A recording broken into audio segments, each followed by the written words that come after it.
Yeah. What homework is for non-manual applications? Is it 8, 9, and 10? For the test? Like what homework? For the quiz, Wednesday. Like May 11th is our test, right? That's all homework. What? 8, 9, and 10 chapters for homework? Don't forget. All right, guys. So in the last test, we had up through section 7.3. Remember that? Not including 7.2. Do you remember? So in this next test, it's going to be 7.2. And then chapter 8, 9, and 10. Is that cool? So that's the next test happening on May 11th. All right. Anything else about homework or from homework yet? The TBAs, are we actually going to do any of those? Yes. TBA means to be announced. So they are still to be announced. Yeah. It always depends on what's going on that semester, how far I can get. So don't make any homework up for a section if I don't know if I'm going to do that or not. I'll do it when I know I'm going to do it. Anything else from homework? Yes. Can we go over p-values again, like how to get them with, Sure. when you're using like a t-score? T-score. Okay. Cool. I need everybody to grab a T-score chart.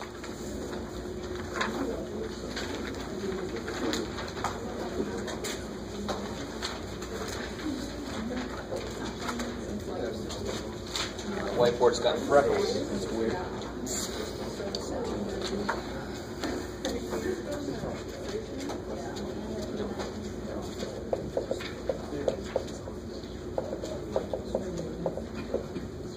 So say we do a hypothesis test and we get blah, blah, blah, blah, blah, blah, blah, blah, and we get to here.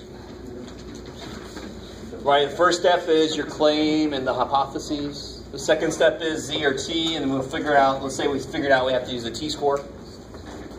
Third one is what's far enough away. And then the fourth step is we calculate our T. You with me?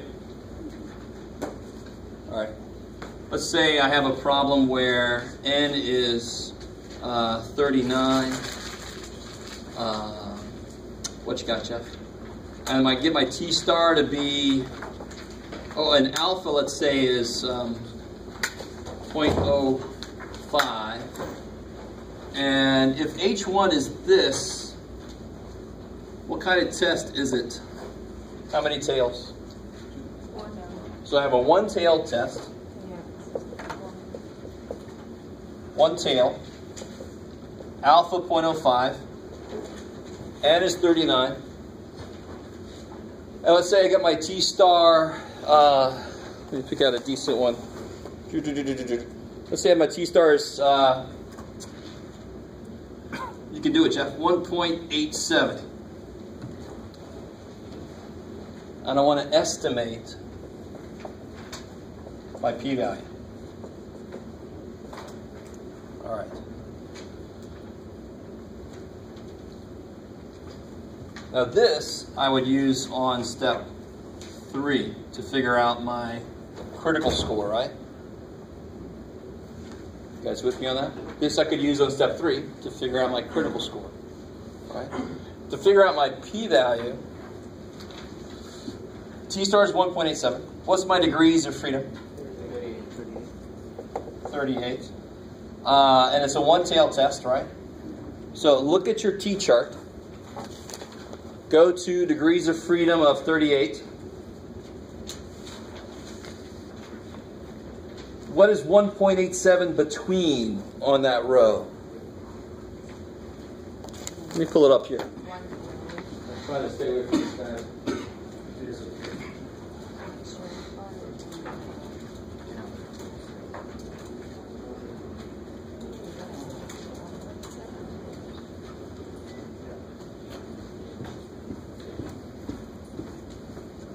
The problem is the T-chart is so easy to use because it only has a few percentage values.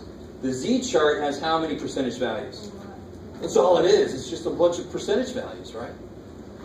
It's weird because to make a T-chart that would be as informative as the Z-score chart, for every degree of freedom you'd have to have a chart as big as the Z-score chart. Does that make sense?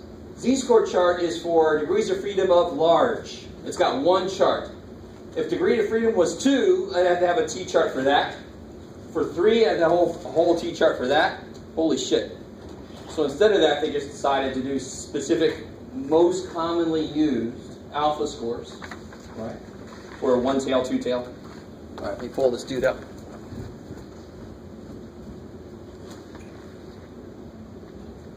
Chrome. Good old Google. Take it over everything. All right. So if you need copies of this, you go to Triola Statistics Series. Essentials of Statistics, Formula Card, Kaboomba. Well, that's useful. Yeah. Let's see.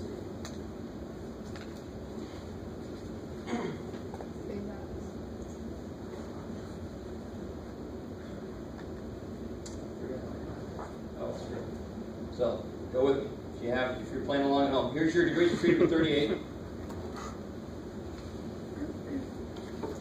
Take my word for it.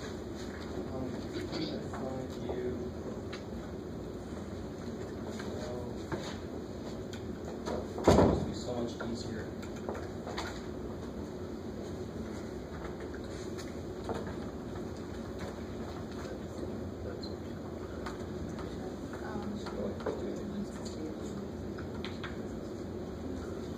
So go to 38 degrees of freedom. Control Z is See again? Control Z plus is Control plus. Control Z. Control plus? No. I mean, look, Gus. Look. Yeah. All right. So 38. Where's our Z-score? Our T-score, sorry. Where's our T-score between? Hopefully everybody should have your own T-score chart. So where's our T-score? If you go to 38, where's our T-score that we got? Our T-star? 1.87. Where is it? Between these two here, right? 1.6 something to 2.0 something. I can't even read it. I'm standing right here. Right, so don't freak out. Everybody should have your own chart. You with me? So degrees of freedom is 38. Find where your T star is. Now it's between these two. The only percentages that are on this chart are the very top, right? So my T star is between these two. So my P value is between, and how many tail tests? 1. My P value is between these two. 0.005 and 0.05. Do you guys see that?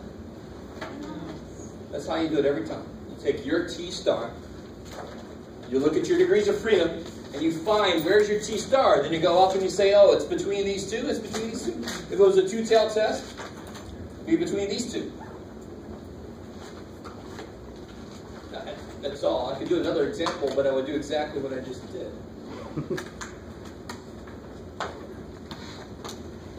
That's all I can do. No reaction. You guys get that?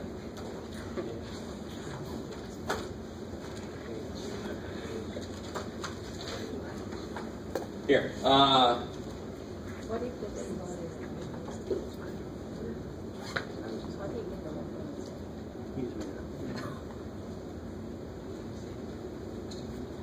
Here, do me a favor. Look at, what if we had a Z-score of 1.78? Can somebody tell me what would the p-value be for that?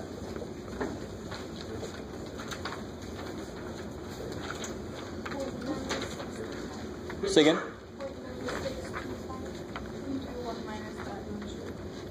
It's got to be in the tail, right? It's got to be in the tail. So 9625 sounds like it's here. So how much is in the tail? 0375, right? Now watch, stay with me. Where are Z-scores on this? What's the degrees of freedom for Z-scores? Large, right? So where is 1.78? What's it in between? It's in between these two, right? And this is a one-tail test I've got up there, isn't it? Yes. All right, now if you go to the very top of that, in between those two columns,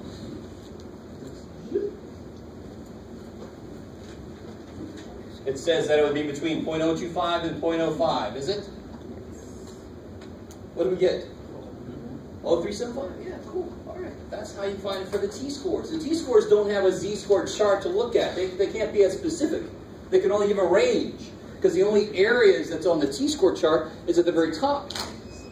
You can't find exactly your T-score because they only give ranges. Do you guys understand? So for degrees of freedom of 8, 1.860 has this area in one table. I know that exactly. But what if it was 1.863? Oh, crap. It's a little bit less than that. I don't know. It's somewhere in between these two. That's the best I can do. It can't be as specific because it didn't have as much room. Are you looking for T or Z? Both. Here, what did I look at for degrees of freedom? 38. Because it was a T score. So can you repeat for Z? Yeah, what's the degrees of freedom for a Z score? Large. Now, why do I not have to do this way for a Z-score? Because we have the Z-score chart, right? It only has to be one Z-score chart, because it only works for one degree of freedom. Large. T-scores, to be fair, I'd have to make one for every single degree of freedom possible. I have to make a Z-score chart, a T-score chart that looks like a Z-score chart for a degree of freedom of 1, degree of freedom of 2, 3, 4. But they didn't. I don't want to do that. Good Lord. Can you imagine how much your book would cost then? Hello. Maybe the publisher's going to think, maybe we should do that, man. Get some more money out of these people that have no money. That's great. Okay. Maybe. I have a question. Yes. Number 4, 8.4. Number 4? Yeah. 8.4.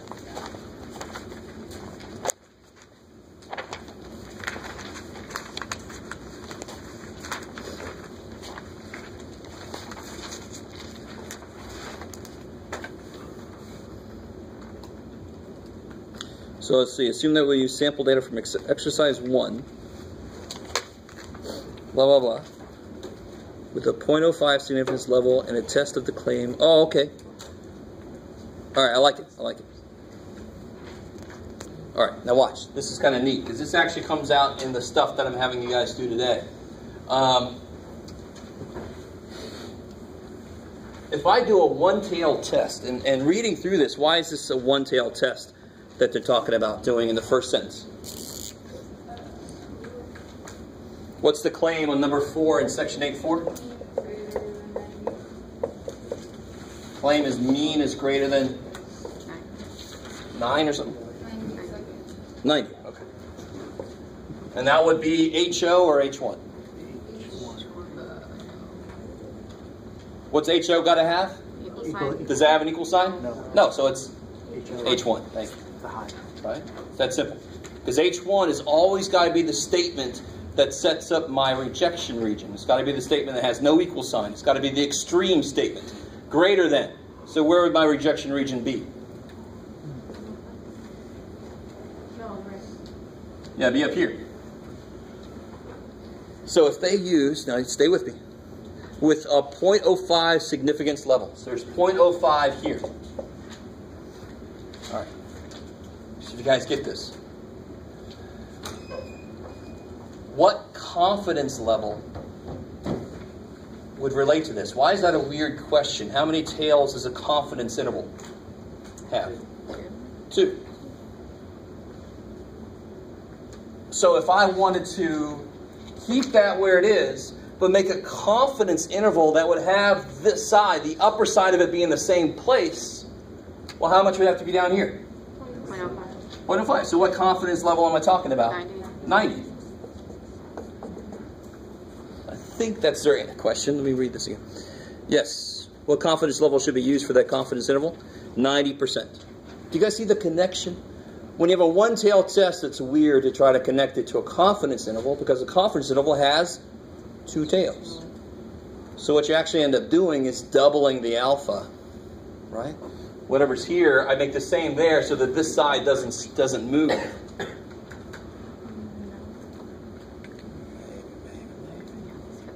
That's how they relate.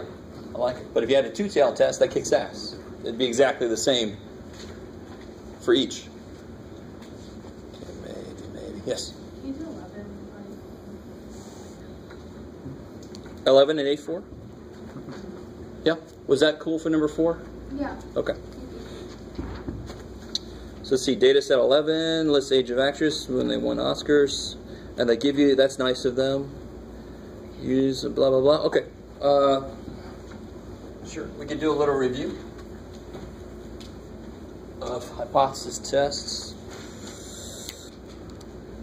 So they say test the claim that the mean age of actresses when they win Oscars is 33 years. This is number 11 in section 8.4.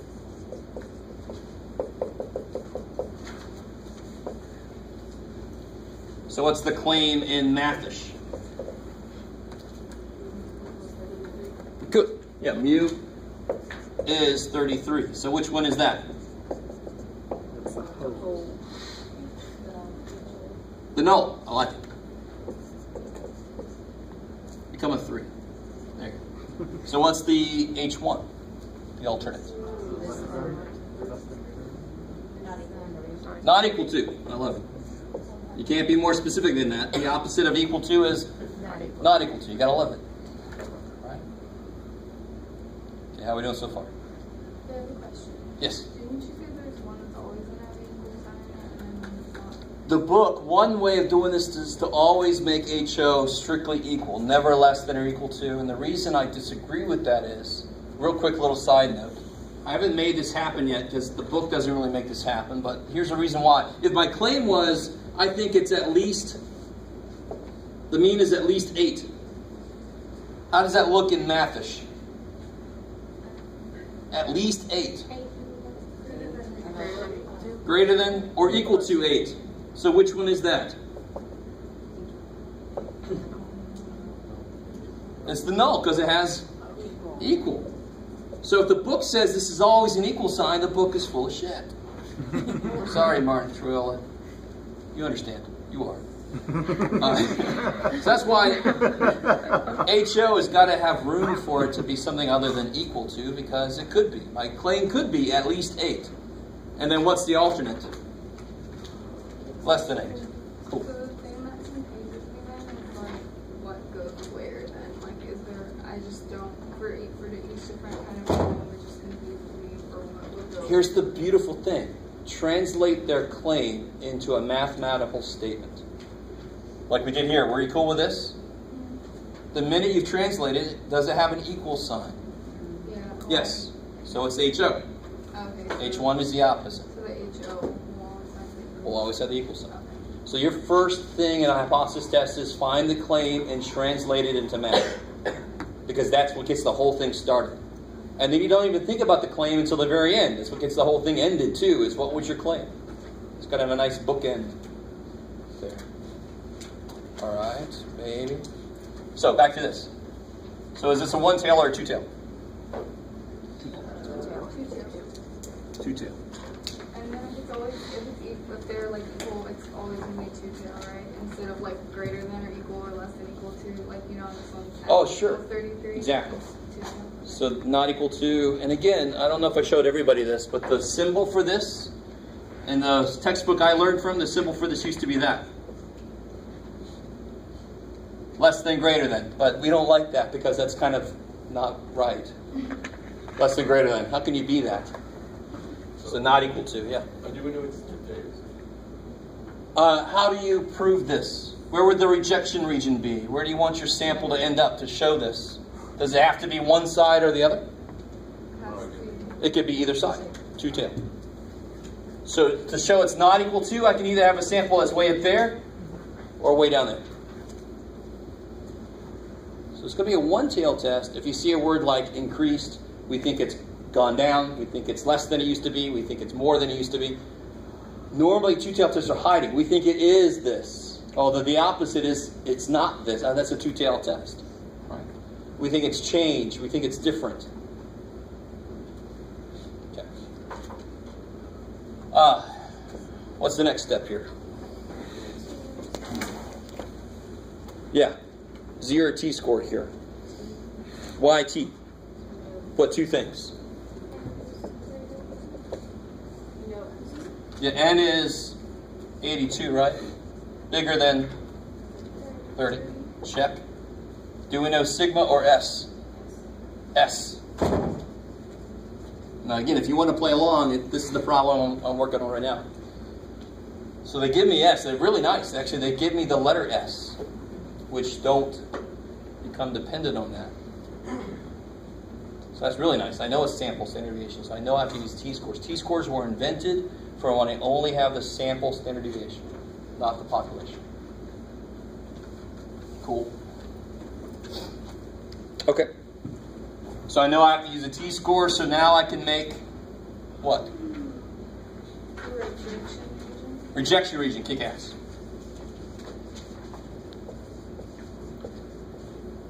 Sounds like another way of saying friend zone, but just now realize that. Oh, I'm in the friend zone. No, dude, you're in the rejection region. That's rough. So in this problem, they say, yeah, significance level is another way of referring to the little alpha dude, little fish dude. So alpha is 0.01. I know it's a two-tailed test. What's my degrees of freedom? 81. 81's probably not on the chart. So we'll use 80, the next one down. That's on there, I can't remember. On my giant chart I got up there. So two-tail, 0.01. Degrees of freedom is 80.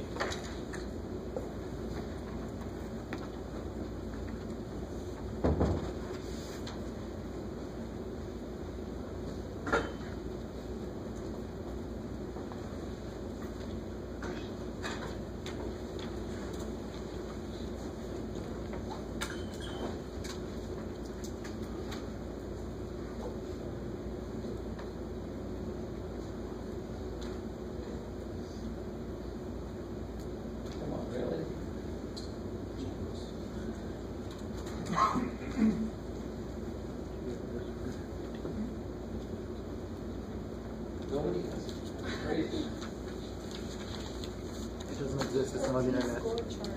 Yes.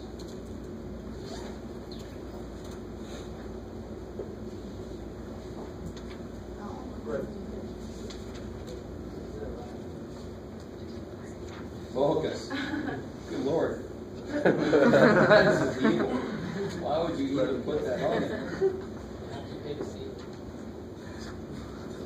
Is that like pay-per-view? Get the mat. That's funny. Alright, screw it. Here. That's hilarious. Why?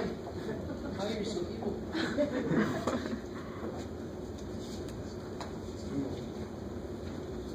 Oh god. Alright, screw that. Whatever. You guys have it. Alright. So what do I do is I got two-tail, 0.01, stop at 80, and what do you get?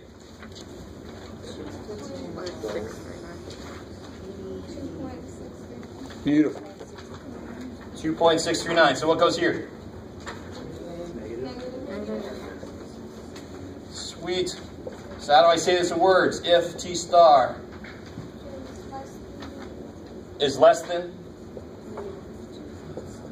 or T star greater than 2.639, what will we do? Reject. HO. Support. HY or H1. Not H1N1. So saying you're rejecting the claim and supporting, right? Say again? Well, I get confused because. Be careful, be careful.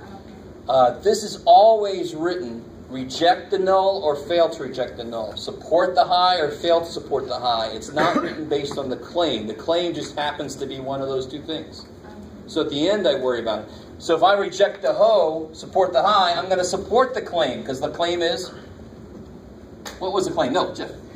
I don't know why I circled. So the claim is equal. So if I do that, I'm going to reject the claim because the claim is this. If I fail, I'm going to fail to reject the claim. I'm going to fail to say that it's wrong. Cool. Okay. Hopefully it makes sense that you can't prove that the real mean is equal to something just using a sample. I don't make a lot of money but I would put a lot of money down that any sample mean you come up with is not equal to the population mean. I would put a lot of money on that. All the money I got. Still wouldn't be very much. But I'd double that bad boy, at least. Because that's an easy bet to make. I know I'm going to be right. I don't know what my point was with that, but it's too bad. Trying to make money. Just wanted to let you know I'm not. So don't try to bug me. So now that we've set up what far enough away is, what do I do next? What makes sense? I've set up how far my sample has to get, so now I'm going to go take a look and see how far my sample got. Makes sense. Once I say how far the sample has to get, I can go see how far did my sample get. Did it get far enough away? So what do I know from the sample?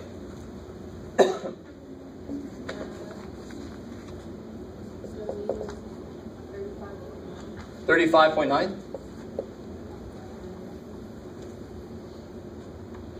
And the standard deviation, 11.1.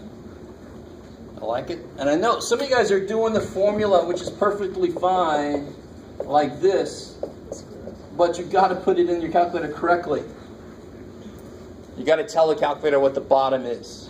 If you just put it in like this, you're dividing by this and dividing by that. That's not what this says. It's not at all what that says. Oh shit, you're supposed to divide by this whole thing. That's why I just do this on the side. It should be S and C. You know what I'm talking about. I just do this here. 11.1 divided by square root of 82. Change the standard deviation first.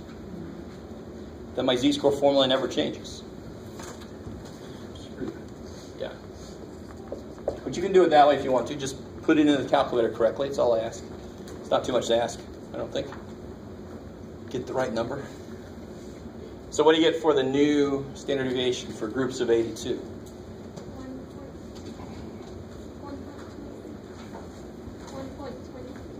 1.23? Yeah. 1.23, bam? Yeah. 1.23? Oh, okay. Are you guys? The most important thing is nothing specific about the problem we're currently doing. The most important thing is, do you understand the steps involved, right? Because you're never going to do this problem outside of homework. You're going to do a problem like this one. So the most important thing is, do you understand the steps I'm taking to get to where I'm going? How do you tell it's two-tailed test? How do you tell if it's T or Z? What do I do once I get here? How the hell do I find those? Shit.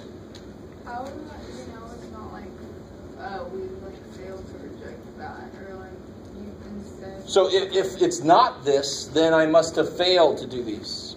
If I do get out here, then I did these. If I don't get out here, then I failed to do those. No, okay, but that would be like towards the end, but I'm saying there, would you ever like write if T star is less than would you put we failed to reject the number? Oh, no. No. Okay. You could, but don't. Okay. That's too much stuff already. Like, okay. Yeah. All right. So now if I get my Z-score going, I've got my mean minus, where do I get this from? Good. Thank you. Minus 33 divided by the new standard deviation. What do you guys get for that? 2.36. All right. Everybody's kind of taking your word for it. Did we make it far enough? If I put 2.36 down on this picture, where does it go?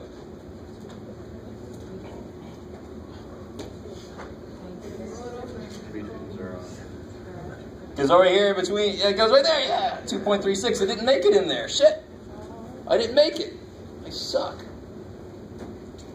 Wait, would that be Z or would it be T star? Or, Yeah, it's T. But again, sometimes I'll use either one. It doesn't matter. Okay. I wish there was some generic thing to put there.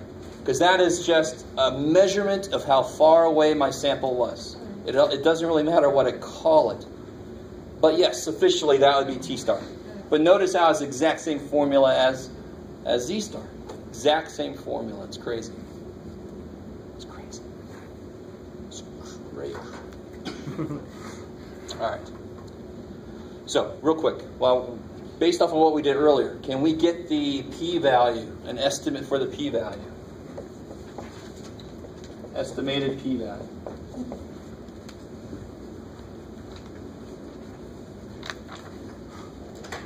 Ready to go to extreme measures here.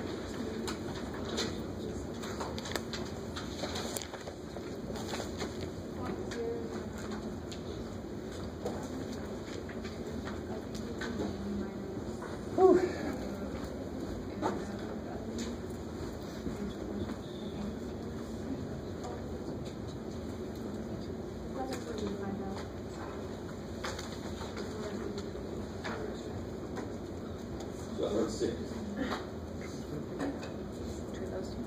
Wow. My degrees of freedom were 80, and my T-star was 2.36. Just below this, so in between these two here, is that cool? So if I go up, it's in between, and it's a two-tailed test, right? So my p-value is between 0.02 and 0.05. Closer to 0.02, right?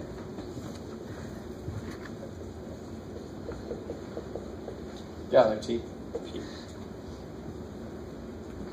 What was alpha? So no matter what, my p-value is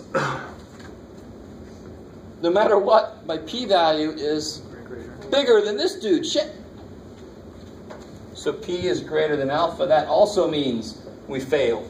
So that says I failed. That says I failed. I think I failed. These two always have to agree. They're just two different ways of looking at the exact same situation. The further I am away, the smaller my p-value gets. So if I'm far enough away to reject the null, my p-value must be smaller than alpha. It must be really pretty small. We didn't make it. We didn't make it far enough away, therefore my tail is not small enough. Right? Very sensitive about it. Yes? So to succeed, your p-value you have to be lower than alpha, right? Yes. In order to, so you could even say right here, if p-value less than alpha, then this is what you would do. And this is what the book calls the p-value method. This is what the book calls the, they used to call this the classical method, but I think now they call it the, I can't remember now, the T, I can't remember what they call it. But you wrote P is greater than alpha. Critical values method? Yes. You wrote P is greater than alpha on that side, I don't know. It totally is. Oh. Yeah, because what was alpha? But then you put less than on the other side. Yeah, if the p-value is less than alpha, then I could do this. Was the p-value less than alpha? No. Then I failed to do this. Now watch. I really want you guys, do you guys get this? If I am far out here, how does this tail compare to the tail here? How does my p-value compare to alpha? It's smaller. So they say the same thing. If I get far enough away, my tail is going to be smaller. If the p-value is smaller, it's the same thing as saying my z-score is bigger. It's far enough away. They say the exact same thing. That's why either way you look at it, it's going to result in the same conclusion. The farther you are away, the smaller your tail is. So if I'm farther away than this, my p-value is going to be smaller than its alpha. My tail is going to be smaller. Two ways of looking at the exact same situation. So here I can say I fail to reject the null. Fail to support the high. Is everybody with me here so far? I have a question. Yes. What is the value? You know, 0.5, 0.05. Why P is inferior to 0.05? Because on the chart, if I look up degrees of freedom, was 80. The T-star we got was 2.36. Yeah. In between these two here, right? Right? 2.36 is in between these two, right? Yes, okay, good. And if you go up, it's got to be, it's two tails, so it'd be in between these two Oh, okay. percentages. The only percentages on the T-chart are up here. Whereas if I look at the Z-score chart, holy shit. That's why we can be very precise with the Z-scores p-value. But with the T-scores, I can only give a range. Because that's all they give you is this. That's all they give you. I'm like, thanks, chart. All right. Cool. So how do I word this conclusion?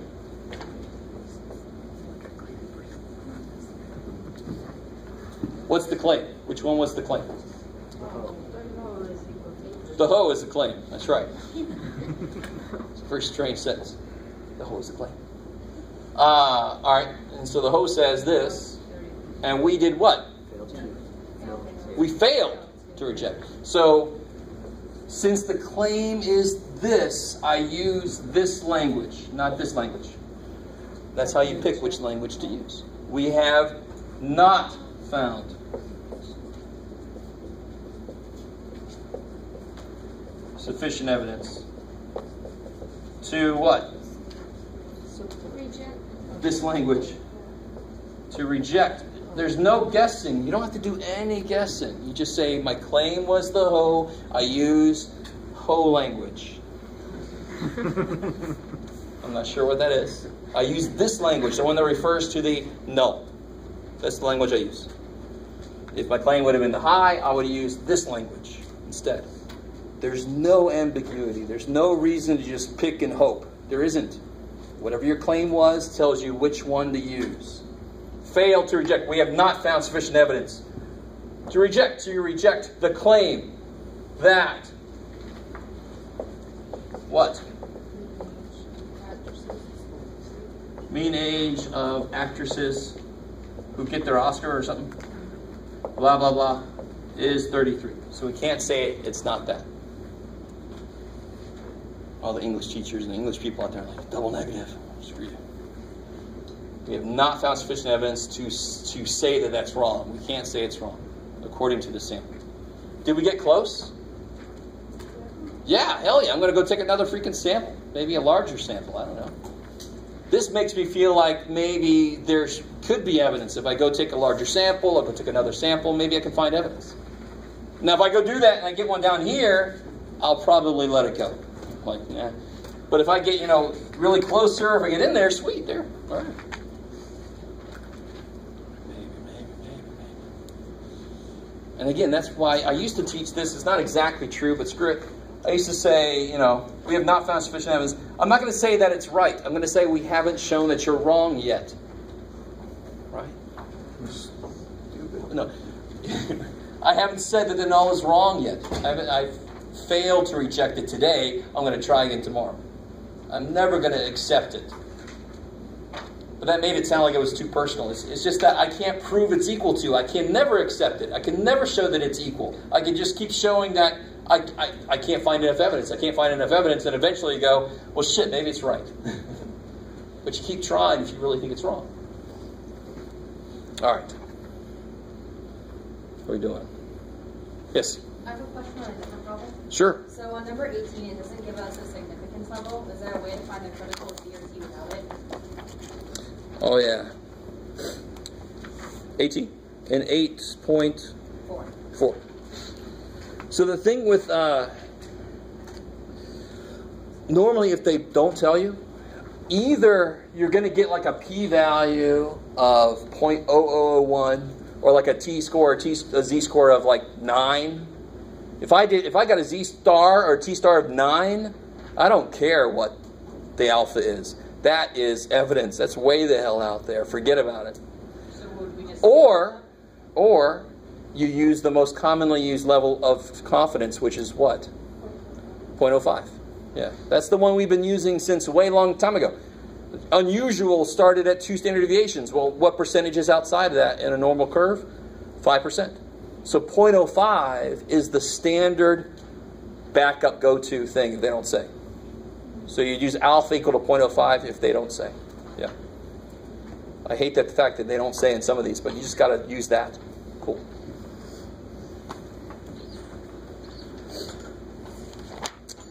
All right. Anything else from homework? And again, just remind you guys, if as you do this, they list their own kind of instructions, but if you do the 5 steps I've shown you, you will answer all of their questions too. Just be careful that they very often at the end of the problem, they have their own extra questions, right? You got to answer those too.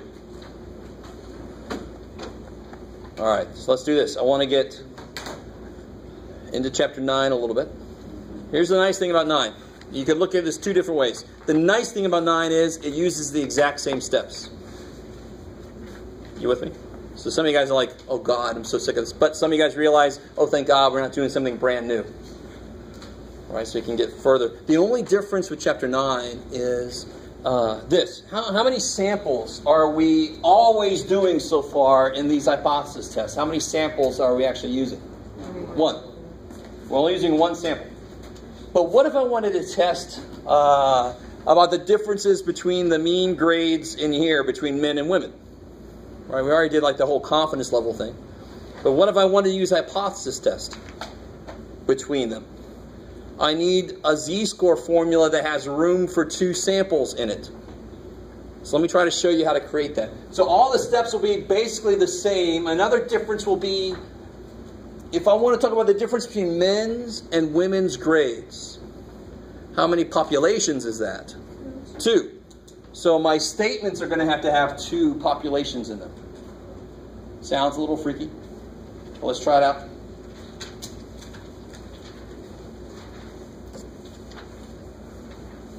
So first off, I want to focus on the formula, the Z-score formula, and show you how it beefs up to make room for 2 samples.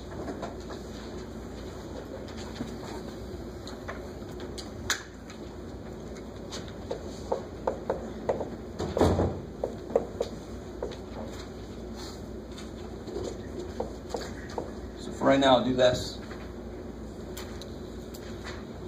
Humor me for a second. Couldn't this be... Can anybody tell me why this is okay? I know I wrote that to equal to, and I know I'm the guy with the math degree, but have I gone temporarily insane? Did I take too much cold medicine before class? Does that make sense? Yes. Yeah, because what's the square root of sigma squared? Sigma is positive, so I don't have to worry about plus or minus crap, right? Standard deviation's got to be positive, so I can totally rewrite it like that. You with me? All right, cool. And everything I'm about to do would work for S here too, obviously. Anytime I don't have sigma, I replace it with S. I just use T-scores to cover my ass for that. All right, here we go. You ready? So, in chapter 9, we're going to take 2 samples, X bar 1 and X bar 2, from 2 populations, mu 1 and mu 2. I'm starting with means again because it's the one that we're more used to, and we're going to have a whole conversation about P and Q and stuff. See how that's going to change. So how is this going to change?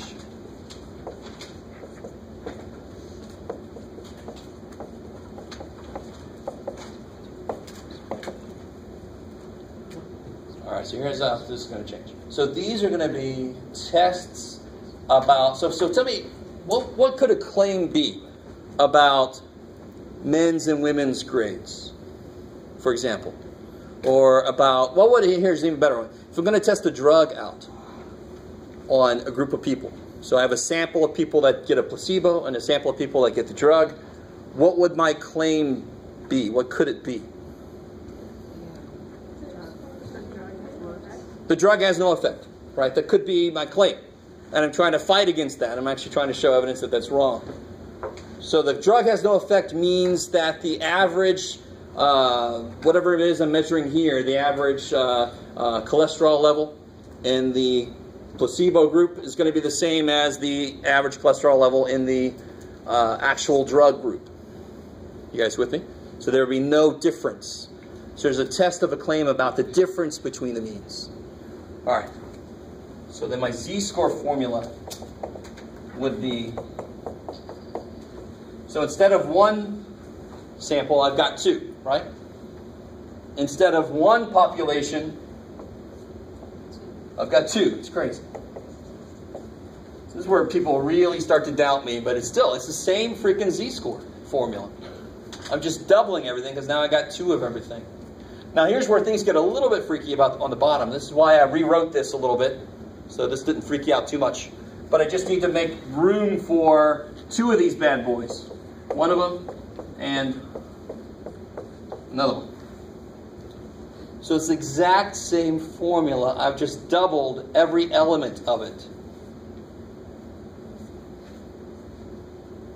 Yes, sir. Are you dividing, what is it called? The standard deviation. Are you dividing it by 1 divided by n1? No. This is sigma 1. So this is the standard deviation for the first group, first population, standard deviation for the second population, yeah. And then the size of the first sample and the size of the second sample. Cool. I like it. So I don't just have 1 of these, I have 2. I don't just have 1, I have 2. I don't just have 1, I have 2.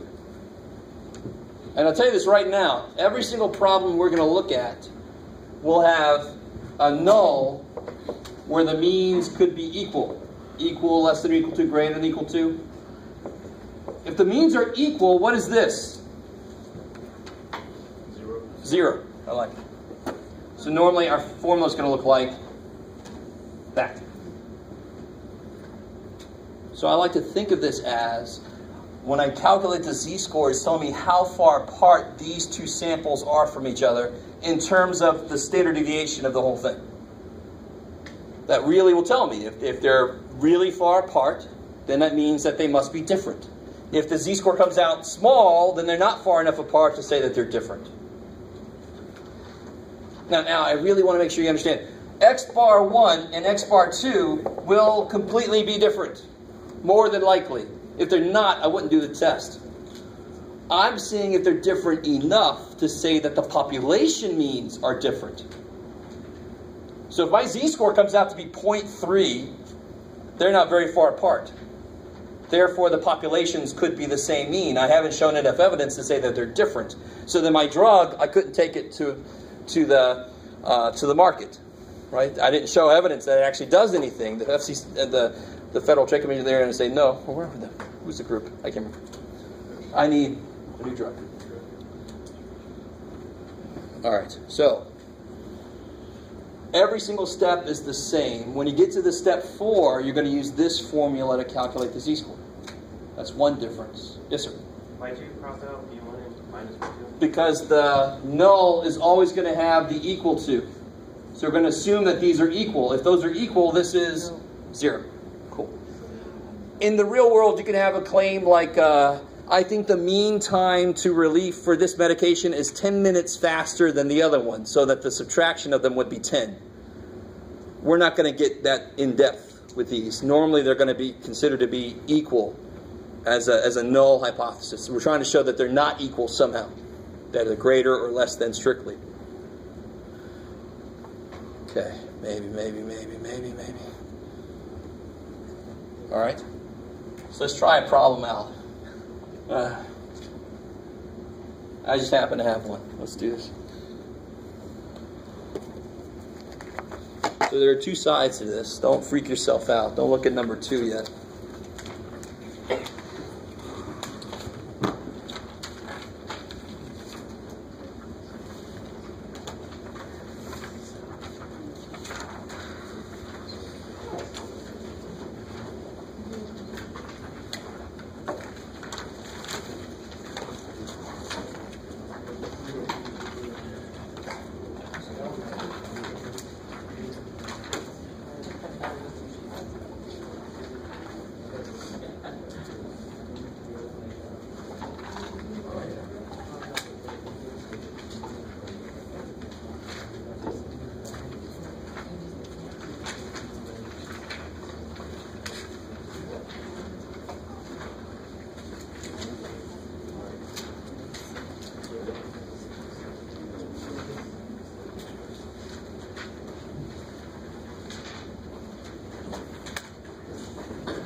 All right, so let's sort of do this together.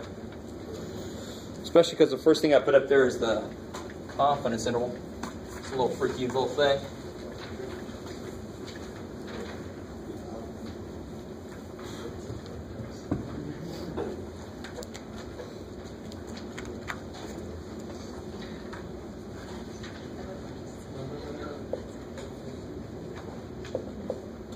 All right.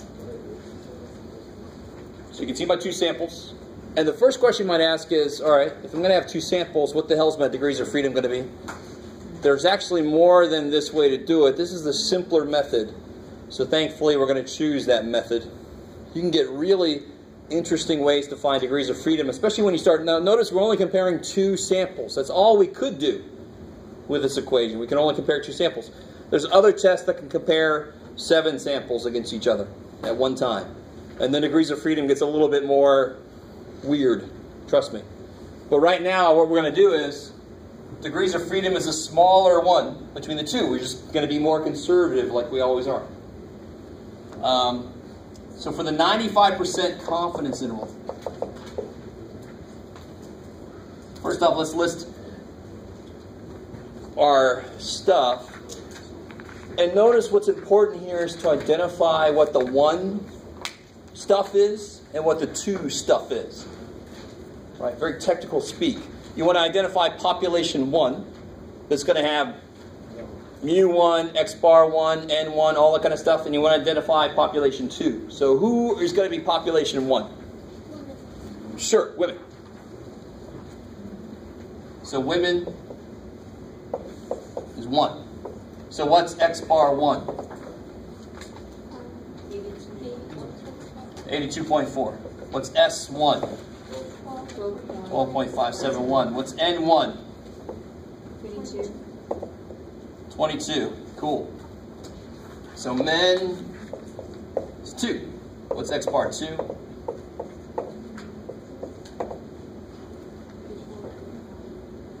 Yeah, x bar 2 will be 84.5. 26 of them, and the standard deviation was 8.55. Thank you. Coolness. So we're actually going to create, what we're going to do is we're going to create a confidence interval for the difference between those means. So if 0 is inside that confidence interval, what is that evidence of?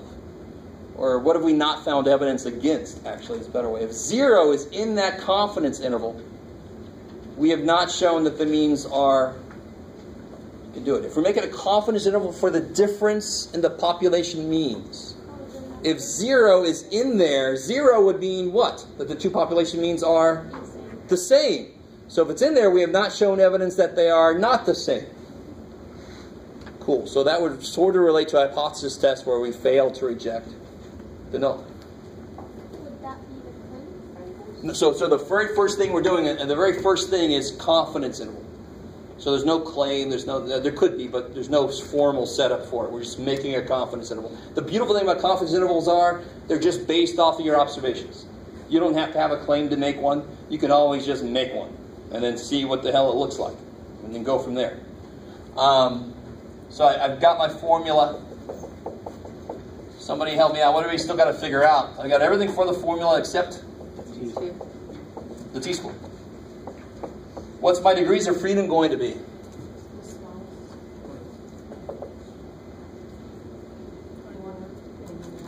21. And by the way, at one point it did have this on there, and then everything freaked out on my computer. It is normal enough. Right? The sample size isn't big enough, but the populations are normal enough for 20-something to be good enough to make it normal. Cool. Otherwise, we couldn't do this problem at all, which I'm sure you guys would be completely fine with. So then you wouldn't learn shit. So if degrees of freedom is 21, I want to make a what kind of confidence level? 95%. So what would that translate into for t-score? It does have 21. Confidence level is how many tails? 2. And what's alpha? You can do it. What's alpha? You can do it. What's alpha? Say again? 0.05, kick ass. It's always the area in the tails, or the tail. So 0.05, 2 tails, 21 degrees of freedom, gives you what T-score?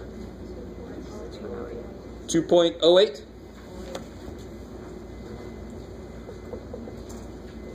All right, let me give you guys a second. Make sure you can find that. Yes, sir? Why is one tail?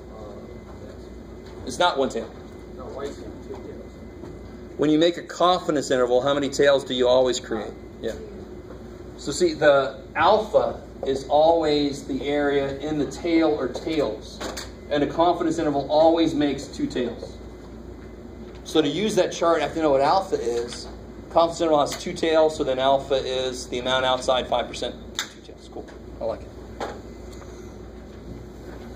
So now if we just plug and chug. See if you're able to plug and chug correctly.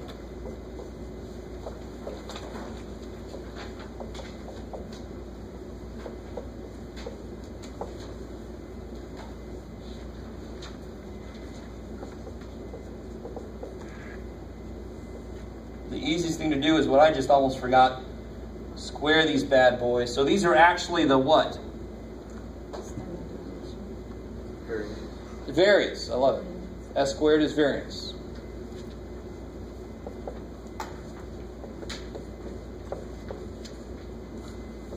So that's the way it looks. So you can figure out the... Why do I have minus there? It's plus or minus. My bad. It's just focused on one side.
What I get for my error.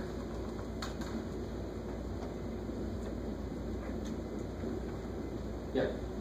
For your T-square, how did you decide that you're going to use degrees of freedom to 21 rather than the men's, which would be like 25? You always use one method that's often used is to use the smaller one because that's being more conservative. That makes your T-score a little bit larger than it would have been otherwise. Yeah. So it's kind of like, I like that method because it's sort of like the whole problem depends on the weakest part. And the weakest part is this part. That's the one I'm least certain about. So it should kind of rule how much I have to cover my ass. So it's going to make my T-score a little bigger. Okay. Cool. I like it. So I get, are you guys getting that for your error?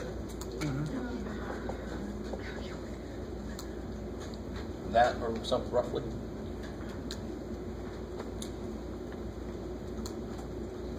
Yep. Just be real careful about the square root. Some of you guys have the newer models and the newer software in your calculator, so your square root actually grows, which is always nice. If you don't, if you're not that lucky, just make sure you don't close that parenthesis until you get everything in there. It's the easiest mistake to make. And then this, of course, is negative 2.1. So do negative 2.1 minus that, negative 2.1 plus that,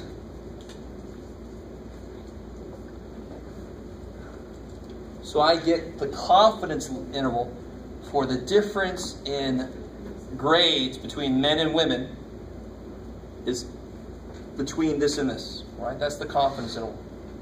So I am 95% sure that this confidence interval catches the true difference. Could the true difference be 0? Yes. So this is not evidence that they are not equal. And English majors just deal with that double negative. Just live with it. Just take it in. Revel in it. I like it. This is math, man. We can have double negatives all damn day. Yes, ma'am. Can you say that conclusion? Yes. So we are 95% confident that the difference between the population of men and women's mean grade. That the interval,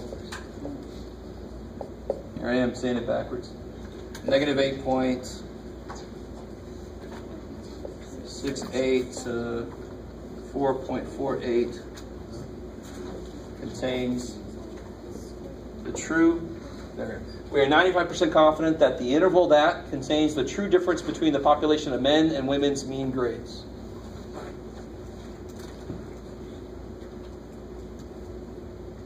Yes, sir. So that's part I.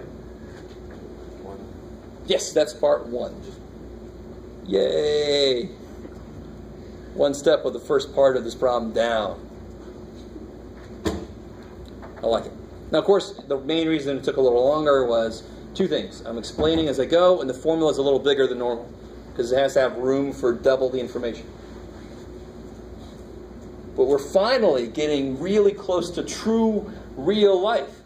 Not only do we not normally know the population standard deviation, we normally are comparing 2 samples. I'm not comparing one sample to some known thing normally.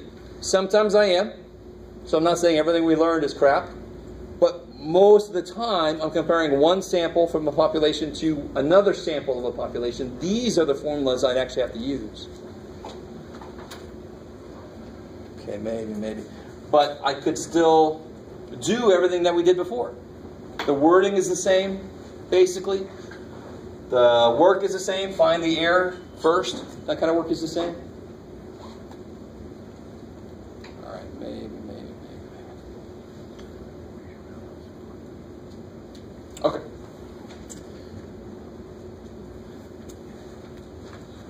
So let's do the hypothesis test.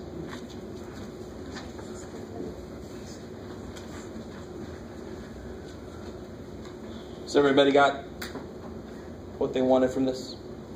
More than you really wanted? Okay.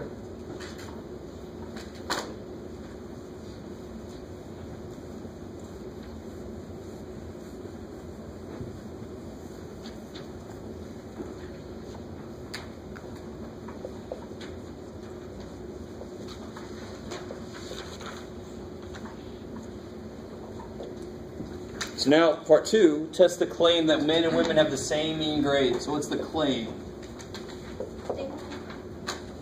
Now this is good. I like this. I shouldn't have erased everything I just erased, but I'll get over it. Remember we called women population 1. So what's the claim in English first? In English, what's the claim? Men and women have the same mean grade. So in Mathish, that would mean the population of the first group. Yeah? And who are they? Women. They have the same mean as the population of the second group, the men. I like that. I know that's what you're saying. It just takes me a while to get there. So which one is that going to be? So this is 2. Yeah, the null is going to be this. So the alternative is going to be not equal to. So how many tail tests will this be? 2 tail tests. Cool.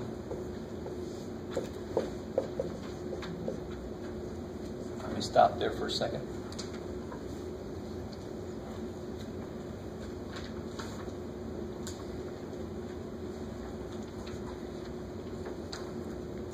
So the nice thing about Chapter 9 is it just reinforces Chapter 8's ideas. Comes at it a very slightly different way. So it just reinforces your Chapter 8. Let's see, what about the next step? What is the next step?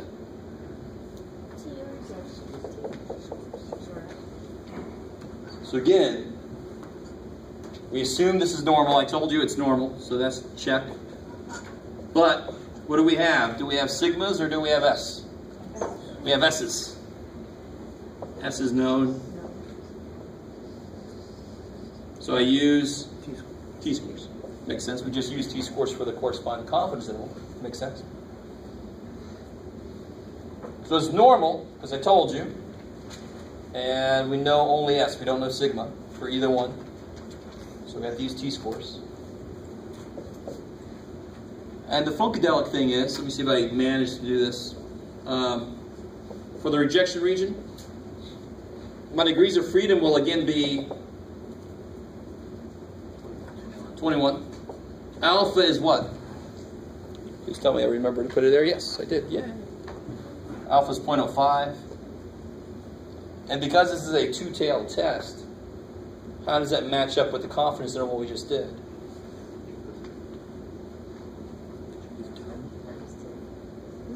What was the confidence interval we just made? We made the what confidence interval? 95%, which has alpha of 0.5, and it's a two-tailed test, right? A two-tailed thing is a confidence interval. So what's the t-score going to be here? I don't even have to look it up. I already did. Do you guys see that? Yeah. 2.08, right? Is that right? Okay. If you want to look it up again, you can. You'll feel very deja vu-ish, I think, hopefully, as you do it.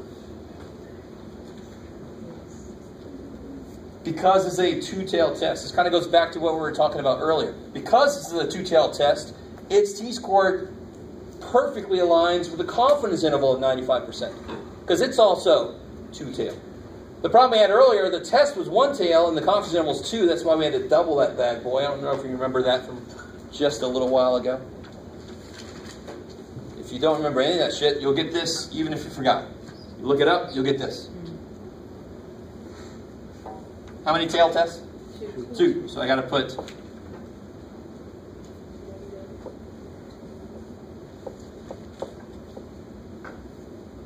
so if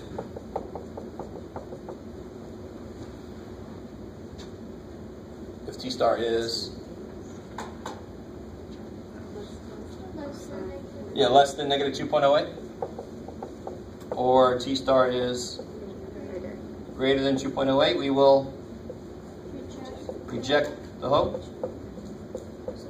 support the high,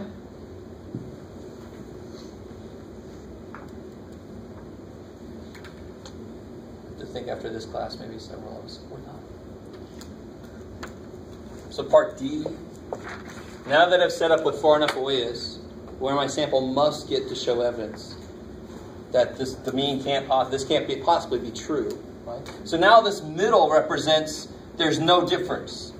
One way or the other means there's a difference towards the men or the women. Depends on what we call 1 and 2 and how we set up our z-score.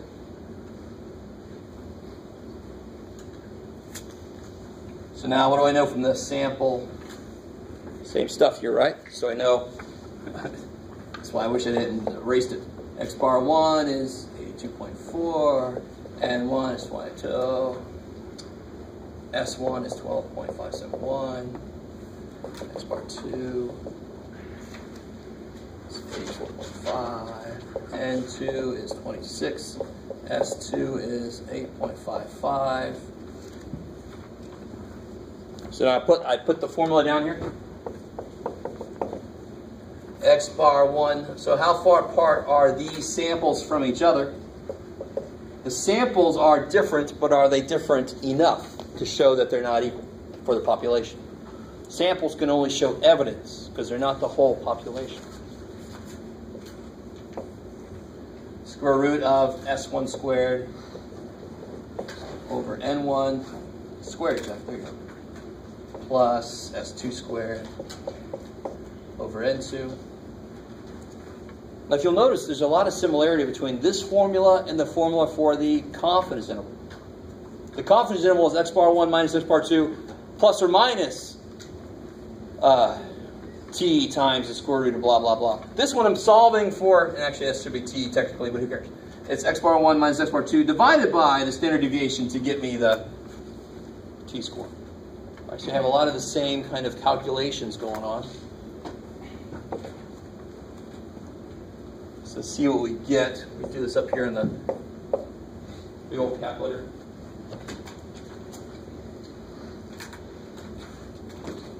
Just do that answer divided by 2.08. Yeah, you could. So take this, you divide it by 2.08. That's the standard deviation. I don't know, let me just go ahead and put it all in there. I mean, you guys, if you're able to do that, you probably don't have to watch me do this. So let me just do it straight from the beginning. Let me see what was it. 82.4 minus 84.5 divided by square root. And then this whole square root here.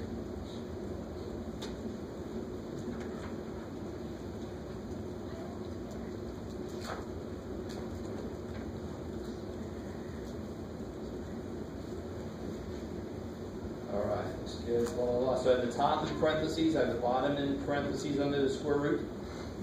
Because my poor calculator has no eyeballs. And I get negative 0.66. Make it more clear. So are these two means actually very far apart? No. Was that obvious from the beginning? Not really.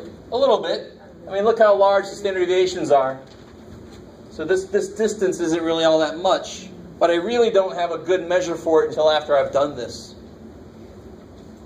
So these are actually the grades currently from this class right now. Right? So you could say that the men have a higher average than the women, but statistically speaking, no, you don't. It's not a statistically significant difference. But still, women, pick it up. Don't let them run away with it. Right? And men, whatever. All of you do good. I love you all equally. All right. So what can I say here? Did we manage to do anything, or what happened? Yes. What did we manage to do? We managed to... Support Did we make it far enough away? No. We're there. Fail. So did we do it? Did we get over there? No. So we Fail. failed. We failed. Failed to reject. Why did I fail to reject? Because I didn't make it into the rejection region. It's kind of a nice name for that region, right? Or friend zone, whatever you're going to call it. So failed. I also failed to support the high.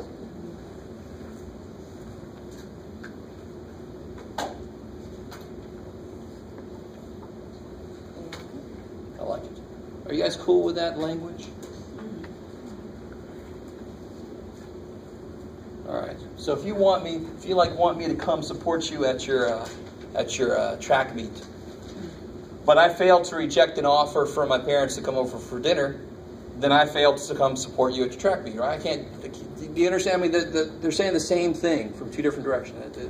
If I fail to say this guy's wrong, I fail to say this guy's right. Bam. Right. That's all there is to it. So then, which one's the claim? Bless you. No. Yeah, the hope is the claim. So we have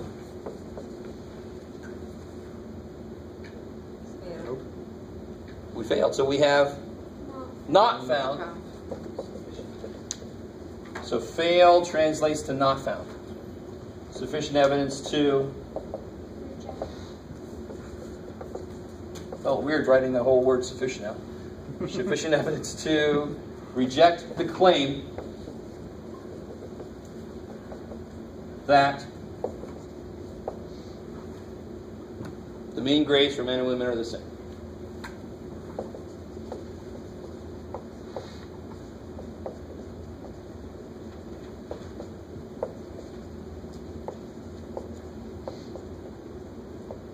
We failed to reject that, so we can't say that's wrong. Another way to say it is the difference between them is statistically insignificant.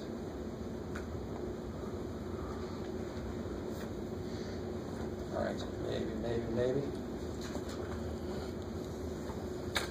So just to kind of ease us into proportions, and then I'm going to let us out of here early because I know you can only take so much of this. I understand.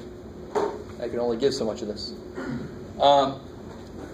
And again, I can't stress enough, the reason we put you guys through all these steps is because in the real world, you have to go through even more steps. you have to go through a lot of hoops. If you want to write your journal article, you want to get it accepted into a journal, you want to have other people actually trust your work, and you have to validate every step you did. You have to do more than this to make people really buy into your results. So this is just the bare beginnings, the intro to what it kind of takes to do these kind of analyses. And I don't care what field you're interested in. That didn't sound like I don't care what you guys want to do. No.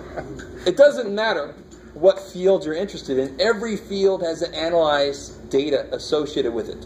It's amazing. That's why I wish, part of me really wishes I would have focused on statistics more than I did. I was more in applied math.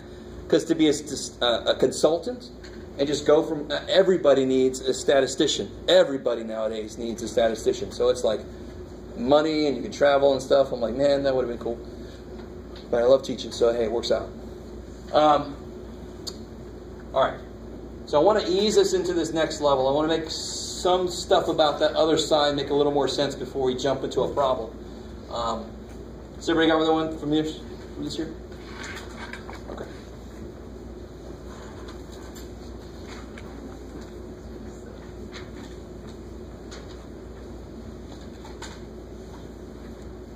All right. So say I have 52 men and 62 women. Sure. I have 52 men and 62 women. And let's say that out of the men, I don't know. What you got, Jeff? 23 of them are Democrats. And out of the women, 38 are Democrats. Okay, so something you might expect. Now, this time we'll call the men 1, and we'll call the women 2, just to change it up a little bit. Doesn't really matter. What would P hat 1 be? What's your gut tell you? What's P hat 1?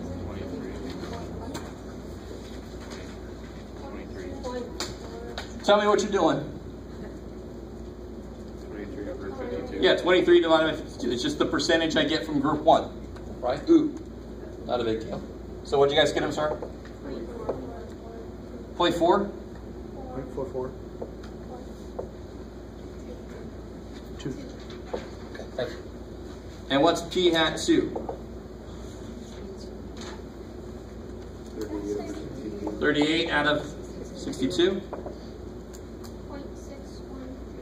0.613. Cool. All right, and now Q hat 1 and Q hat 2 are obviously whatever they're going to be. Right? So Q hat 1 would be 0.558. How did I get that so fast? Because it's 1 minus that. Right? And then Q hat 2 is going to be 387. I like it. Remember that trick? Make it 9, make it 9, make it 10. 3, 8, 7. Or do this trick. All right, so there's P at 1, blah, blah, blah. Now watch this. What if I just look at them as people? Man, stop tearing people into men and women and shit. Just look at them as people. How many people do I have total?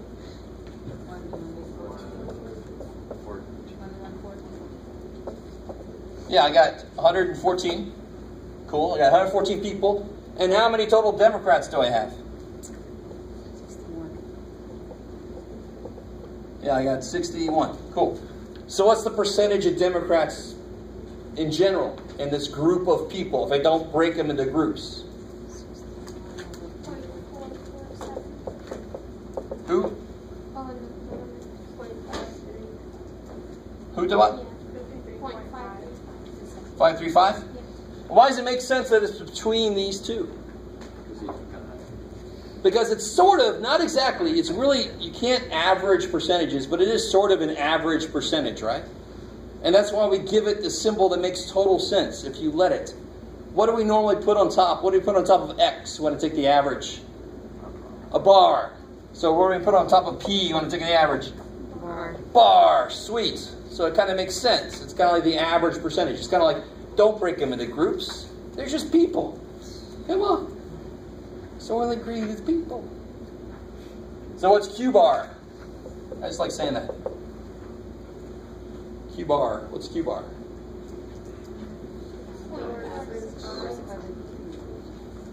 Yeah, 0.465. Cool. I like it. All right. All right, cool. Now, with all these numbers up here, let me show you what the Z-score formula looks like for this. And then I think we'll call it a day. We'll do this next problem next time. You guys are really tiring me out watching you yelling. It's hard to keep going. So here's the old one for one sample, right? This is for one sample. The Z-score formula was p hat minus p over square root of pq over n. Now, not surprisingly, what's going to happen for two samples is much the same as before. And this is very often considered to be 0 because we're fighting against the claim that they're the same percentage, right? The percentage of people that got sick on my new medicine, you know, we're trying to fight against the claim that it's the same. I want my new medicine to actually have a better effect, right? So we're fighting against the fact that these are the same.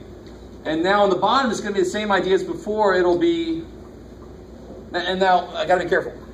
For confidence intervals, I'm going to use P1, Q1 over N1 plus P2, Q2 over N2. So you get, that formula is on there.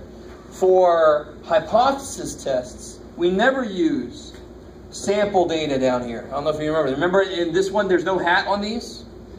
So I'm going to use the closest thing I have to the population, which is these guys. And these are called the pooled estimates. These are called the pool. You make a pool. You put everything together in a big pool. That's when you just put everybody together like they're people. Right? So down here is going to be P bar, Q bar over N1 plus P bar, Q bar over N2. Crazy shit. All these stats people, all they have time to do is make these weird ass equations. If you think about it, it just makes sense. That's the best estimate I have for what the real percentage is. It's just to put my whole data together into one big group of people. Yes, ma'am. Is that the formula for the hypothesis test? This is the formula, yeah, good, for the hypothesis.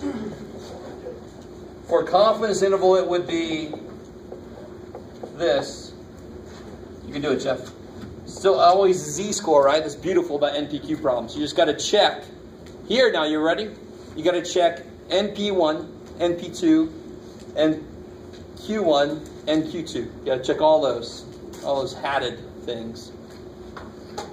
And then here's going to be P1, Q1 over N1 hat plus P hat 2, Q hat 2 over N2. Whew. Why is it minus, plus or minus? Well, why Q1 minus P2 is 0? Because normally the hypothesis, the null hypothesis is going to say that these are equal. If these are equal, then that difference is 0. Cool. Is the top one for hypothesis testing and the other ones for confidence? Yeah, this one is for hypothesis testing. So it should match with side 2 of your handout. And this one is for confidence intervals, of course, plus or minus. Cool. All right, I believe we have done plenty, yes. Are you going to go over what's going to be on the quiz at all? Yeah, so the quiz is going to be a hypothesis test about 1% sample. None of what we're doing today is going to be on the quiz. Of course not. I never do that. Next time I see you, I put what we did. So it's going to be that, and it's going to be a basic hypothesis test problem. More than likely a test about the means. Wait, hypothesis testing what? So it's going to be, remember the last test only went up to confidence intervals for means. And then we did confidence interval for proportions after that. So that's going to be on this quiz, confidence interval for proportions, section 7.2. And then there's going to be section 8.4, a hypothesis test. All the steps will be there. So there'll be one confidence interval problem and one hypothesis test problem on the quiz on Wednesday. Say again? Yes. Cool. 8.4. Can you sign this, please? It's just mic right now. Do you have your last? Yeah. So right now I got an 8. I have. Wait.